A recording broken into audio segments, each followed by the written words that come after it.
Thank you, Marzio. I'm Luca Carrera, PhD student from Politecnico di Milano, and today I'll talk to you about the characterization of industrial fugitive emission.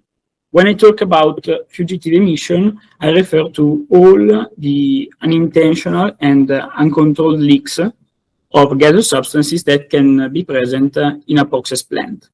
In particular, for example, emission due to the lack of maintenance or other stuff, for example, coming from valves, flanges, pumps, and so on. So you can imagine that in a big plant, you have a huge variety of this kind of equipment. That means a huge number of possible sources of fugitive emission. These leaks are characterized by a very high temporal variability, as said before, due to the maintenance status mainly, but also due to the different operating condition of the plant and also meteorological factors. The interest about this kind of emission is particularly important in Italy, with the emission of the directorial decree 2 years ago about odor impact assessment, in which, although this kind of emission are considered difficult for an adequate representation, requires to make a survey of all the possible odor fugitive emission, but also requires a quantification in terms of odor intensity. And this is a very huge problem, since there are very different type of emission, and at the moment there is no standardized way to do this work. So the aim of this presentation of this work is to investigate possible solution to overcome this problem. In fact, the biggest part of the problem is that you can have an odor concentration value of the fugitive leaks, but you have to relate this value with an odor flux in order to implement this value in an odor impact assessment. One possible solution, if we think about refinery or petrochemical plants, is the LDAR program, so the leak detection and repair. This program, widely applied in different big plants like refinery and petrochemical plants, starting from 1990s, it's a program in which all the fugitive emission coming from process equipment are identified with the sniffing method, so making a survey on the plant. And the aim of this work is to find the leak and then promptly repair in order to avoid this kind of emission. This kind of program is also present in different guidelines.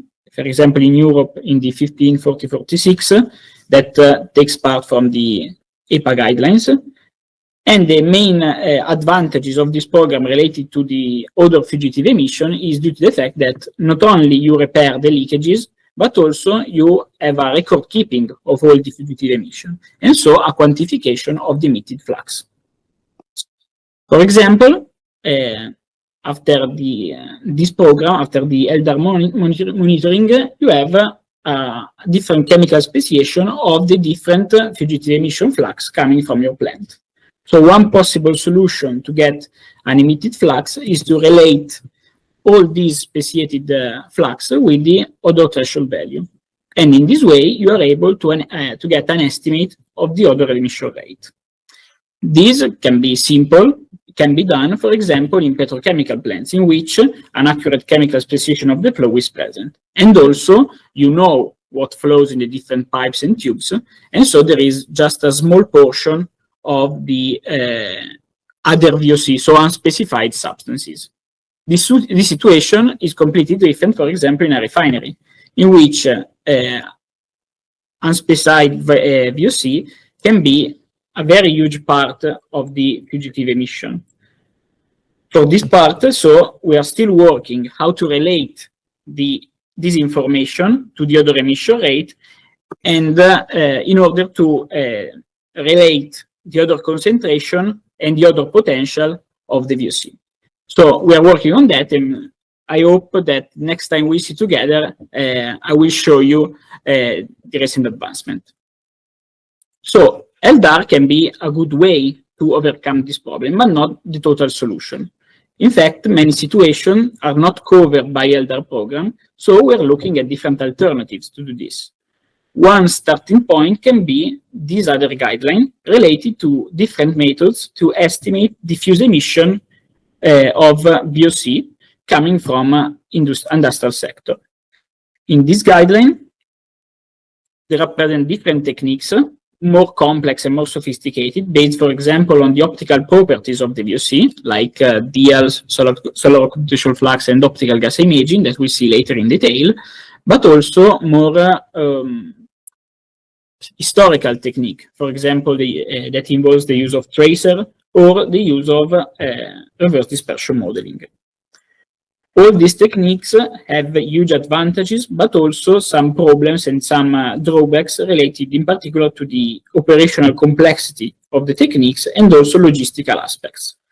If you are interested in this topic, I will show you here a QR code related to a review in which more detail are reported about all this technique, highlighting all advantages and disadvantages.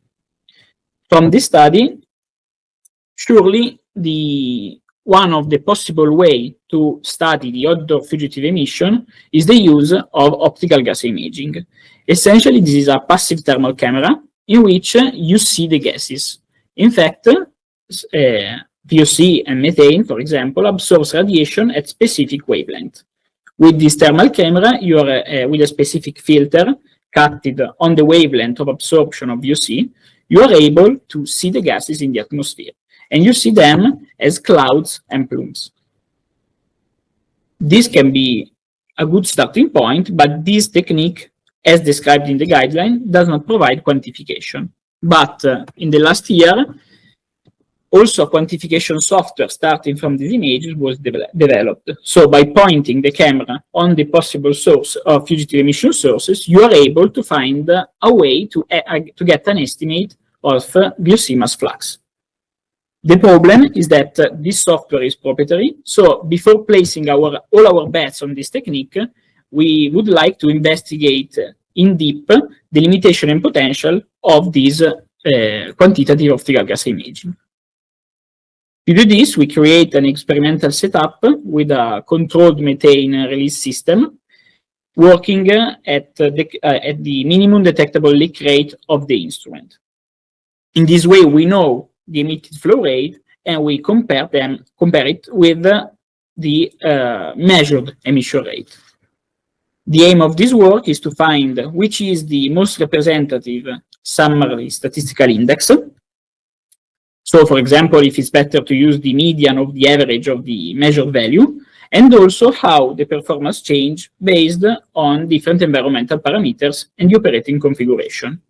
The aim of this work is to be fully aware of the capabilities and the advantages of this technique, but also be aware of the limitation of the technology in order to provide guidance both to the user of this technique and also to the regulators. Here I presented just some preliminary results that show that with a small number of measurements, median is more representative. With an average error of more or less plus minus 25%, there is a good error. And also here you can see how the measure rate change depending both on the released rate and the different environmental parameters. For example, the velocity of the wind, the background temperature, since working with the optical properties, all is based essentially on the difference of temperature of the emission plume and the background, that can be, for example, the sky, and also the measurement distance. For example, you see that there is no such a big influence of the background temperature, while the distance have a key role on the measurement.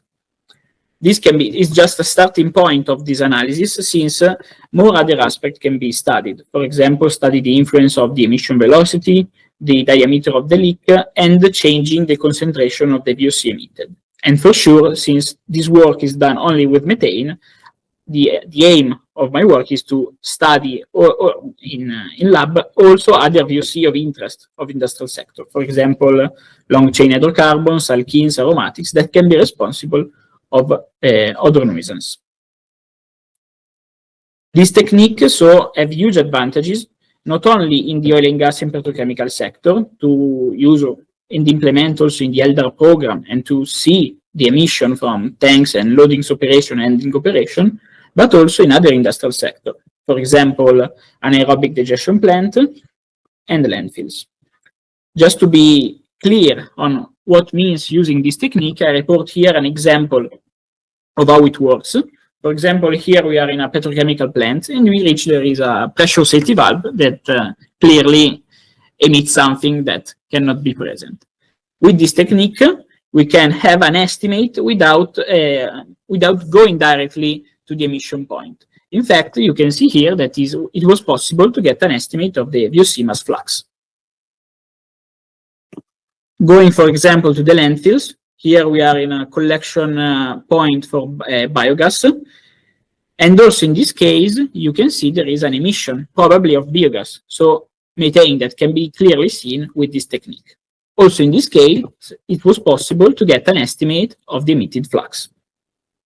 So to conclude, the preliminary test about Qogi technique shows that this can be an effective solution, or at least an alternative to get a quantitative estimation of fugitive emission. And also, getting a number, it will be possible to implement this data into an odor impact assessment and so take care about odor fugitive emissions. On the other hand, more related to the odor control and management about the plant, this technique provides a precise localization of the emission point, and so a timely and targeted maintenance. And at the end, getting a number permits us to get a hierarchy of all the fugitive emission, and so establish essentially a list of maintenance intervention in order of magnitude. And so we are able to reduce the emission and mitigate the effect of this kind of emission. Thank you very much, and I'm here for question.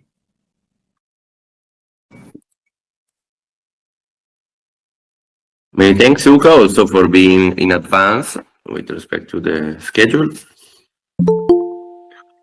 Let me see if any comments.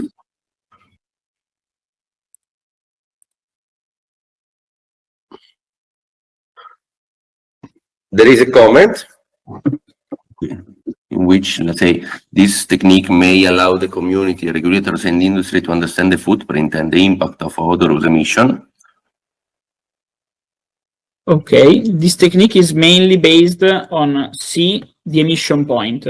So it's mainly used to, for example, for the odor management, but essentially for the VOC or the emission, fugitive emission inside a plant.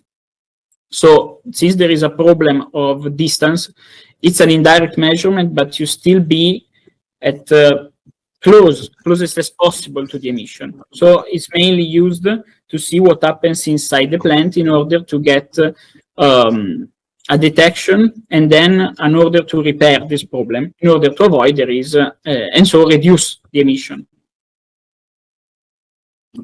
Yes, good point, Luca. I will add another comment.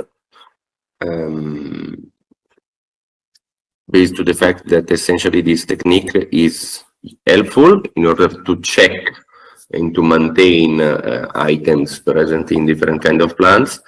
Surely this technique is able to see a lot of gases, above all if they are hot.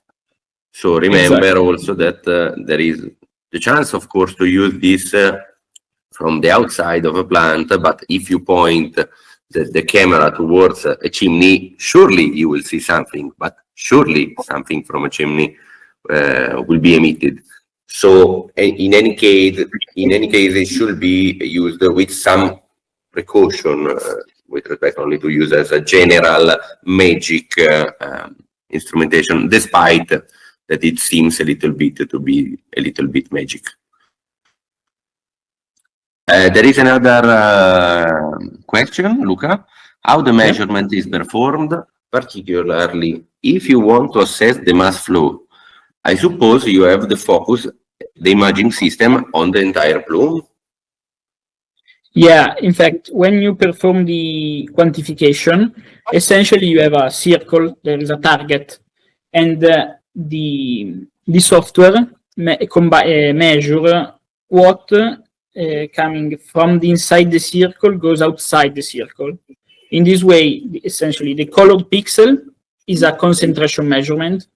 And by considering how much time the colored pixel moves from inside to the circle to the outside, you get a velocity measurement. And in this way, the software provides a quantification. So you have to take care about the distance for sure, since it's one of the key parameters for the quantification. And you have to point the emission in such a way the release point is all inside your circle. In this way, you are sure that you're measuring what is exiting from your potential leakage.